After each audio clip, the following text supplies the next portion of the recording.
ஆதியாகமம் அதிகாரம் 3. தேவனாகிய கர்த்தர் உண்டாக்கின சகல காட்டு ஜீவன்களைப் பார்க்கிலும் சர்ப்பமானது தந்திரமுள்ளதாயிருந்தது. அது ஸ்திரீயை நோக்கி, நீங்கள் தோட்டத்தில் உள்ள சகல விருட்சங்களின் கனியையும் புசிக்க வேண்டாம் என்று தேவன் சொன்னது உண்டோ என்றது. ஸ்திரீ சர்ப்பத்தைப் பார்த்து, நாங்கள் தோட்டத்தில் உள்ள விருட்சங்களின் கனிகளை புசிக்கலாம். ஆனாலும் தோட்டத்தின் நடுவில் இருக்கிற விருட்சத்தின் கனியை குறித்து தேவன், நீங்கள் சாகாதபடிக்கு அதை புசிக்கவும் அதைத் தொடவும் வேண்டாம் என்று சொன்னார் என்றாள். அப்பொழுது சர்ப்பம் ஸ்திரீயை நோக்கி, நீங்கள் சாகவே சாவதில்லை. நீங்கள் இதை புசிக்கும் நாளிலே உங்கள் கண்கள் திறக்கப்படும் என்றும் நீங்கள் நன்மை தீமை அறிந்து தேவர்களைப் போல் இருப்பீர்கள் என்றும் தேவன் அறிவார் என்றது. அப்பொழுது ஸ்திரீயானவள், அந்த விருட்சம் புசிப்புக்கு நல்லதும் பார்வைக்கு இன்பமும் புத்தியைத் தெளிவிக்கிறதற்கு இச்சிக்கப்படத்தக்க விருட்சமுமாய் இருக்கிறது என்று கண்டு அதன் கனியை பறித்து புசித்து தன் புருஷனுக்கும் கொடுத்தாள். அவனும் புசித்தான். அப்பொழுது அவர்கள் இருவருடைய கண்களும் திறக்கப்பட்டது. அவர்கள் தாங்கள் நிர்வாணிகள் என்று அறிந்து அத்தீலைகளை தேய்த்து தங்களுக்கு அரைக்கச்சைகளை உண்டு பண்ணினார்கள். பகலில் குளிர்ச்சியான வேளையிலே தோட்டத்தில் உலாவுகிற தேவனாகிய கர்த்தருடைய சத்தத்தை அவர்கள் கேட்டார்கள்.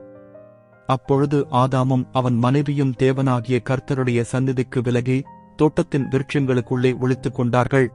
அப்பொழுது தேவனாகிய கர்த்தர் ஆதாமை கூப்பிட்டு, நீ எங்கே இருக்கிறாய் என்றார். அதற்கு அவன், நான் தேவரீருடைய சத்தத்தை தோட்டத்திலே கேட்டு நான் நிர்வாணியாயிருப்பதினால் பயந்து ஒளித்துக் கொண்டேன் என்றான். அப்பொழுது அவர், நீ நிர்வாணி என்று உனக்கு அறிவித்தவன் யார்?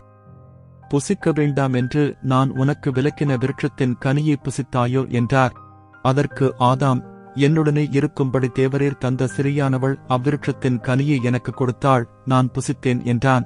அப்பொழுது தேவனாகிய கர்த்தர் ஸ்திரியை நோக்கி, நீ இப்படி செய்தது என்ன என்றார். ஸ்திரீயானவள், சர்ப்பம் என்னை வஞ்சித்தது, நான் புசித்தேன் என்றாள். அப்பொழுது தேவனாகிய கர்த்தர் சர்ப்பத்தைப் பார்த்து, நீ இதைச் செய்தபடியால் சகல நாட்டு மிருகங்களிலும் சகல காட்டு மிருகங்களிலும் சபிக்கப்பட்டிருப்பாய். நீ உன் வயிற்றினால் நகர்ந்து உயிரோடிருக்கும் நாளெல்லாம் மண்ணைத் தின்பாய். உனக்கும் ஸ்திரீக்கும் உன் வித்துக்கும் அவள் வித்துக்கும் பகை உண்டாக்குவேன். அவர் உன் தலையை நசுக்குவார், நீ அவர் குதிங்காலை நசுக்குவாய் என்றார்.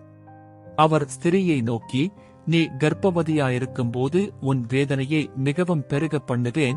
வேதனையோடே பிள்ளை பெறுவாய். உன் ஆசை உன் புருஷனை பற்றியிருக்கும், அவன் உன்னை ஆண்டு கொள்ளுவான் என்றார். பின்பு அவர் ஆதாமை நோக்கி, நீ உன் மனைவியின் வார்த்தைக்குச் செவி கொடுத்து புசிக்க வேண்டாம் என்று நான் உனக்கு விலக்கின விருட்சத்தின் கனியை புசித்தபடியினாலே பூமி உன் நிமித்தம் சபிக்கப்பட்டிருக்கும். நீ உயிரோடிருக்கும் நாளெல்லாம் வருத்தத்தோடே அதன் பலனை புசிப்பாய். அது உனக்கு முள்ளும் குறுக்கும் முளைப்பிக்கும் வெளியின் பயிர் வகைகளை புசிப்பாய். நீ பூமியிலிருந்து எடுக்கப்பட்டபடியால் நீ பூமிக்குத் திரும்ப மட்டும் உன் முகத்தின் வேர்வையால் ஆகாரம் புசிப்பாய். நீ மண்ணாயிருக்கிறாய், மண்ணுக்குத் திரும்புவாய் என்றார். ஆதாம் தன் மனைவிக்கு ஏவாள் என்று பெயரிட்டான், ஏனெனில் அவள் ஜீவனுள்ளோருக்கெல்லாம் தாயானவள். தேவனாகிய கர்த்தர் ஆதாமுக்கும் அவன் மனைவிக்கும் தோல் உடைகளை உண்டாக்கி அவர்களுக்கு உடுத்தினார்.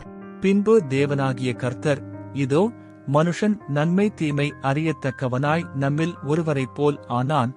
இப்பொழுதும் அவன் தன் கையை நீட்டி ஜீவ விருட்சத்தின் கனியையும் பறித்து புசித்து என்றைக்கும் உயிரோடிராதபடிக்கு செய்ய வேண்டும் என்று. அவன் எடுக்கப்பட்ட மண்ணை பண்படுத்த தேவனாகிய கர்த்தர் அவனை ஏதேன் தோட்டத்திலிருந்து அனுப்பிவிட்டார். அவர் மனுஷனைத் துரத்திவிட்டு ஜீவ விருட்சத்துக்குப் போம் வழியை காவல் செய்ய ஏதேன் தோட்டத்துக்கு கிழக்கே கேருபீன்களையும் வீசிக்கொண்டிருக்கிற சுடரொளிப் பட்டயத்தையும் வைத்தார்.